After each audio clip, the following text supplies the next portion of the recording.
Shortcut আপনারা মাঝপথে নামিয়ে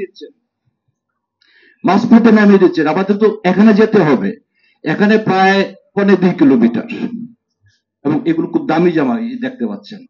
সেই জায়গার লোল্যান্ডের দাম কত, এবং তার উপর যে রাস্তা তৈরি হবে, এর মানে এটা পুকুর চুরি না, নদী চুরি না, সাগর চুরি। এবং আপনারা যারা আছেন আমি জানি সবার ভিতরে দেশপ্রেম আছে।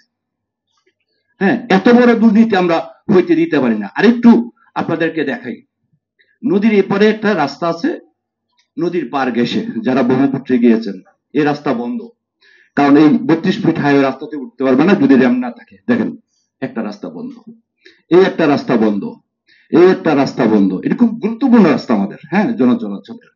এই একটা রাস্তা বন্ধ, এই একটা রাস্তা বন্ধ, এই একটা রাস্তা বন্ধ, এই একটা রাস্তা বন্ধ, 5টা গুরুত্বপূর্ণ রাস্তা বন্ধ করা হচ্ছে। তো এটা কি আমাদেরকে মূলা জ্বলানো হলো কেন? এই প্রশ্ন যদি আপনারা করেন, যেতে আপনি কি মনে করেন যে এই কার্পের পিছনে উদ্দেশ্যটা কি?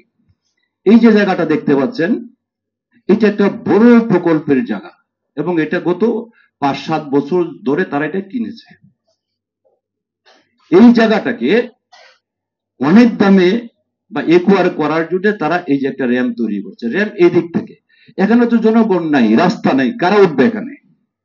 এখানে এই যে প্রকল্পের যে লোকেরা আছে তাদের সুবিধার জন্য। এই যে জায়গাটা দেখতে পাচ্ছেন, এখানে কারা আছে? এখানে হাজার হাজার কোটি টাকা, শত শত একর জমি কিনে রেখেছে পরিকল্পিতভাবে তারাই আজকে এই ব্রিজের বড় শত্রু। শুধু তাদের জন্য, শুধু দৃষ্টিনন্দন কথার জন্যই রাষ্ট্রের জনগণের হাজার হাজার কোটি টাকা অপচয় হচ্ছে। ধন্যবাদ সবাইকে।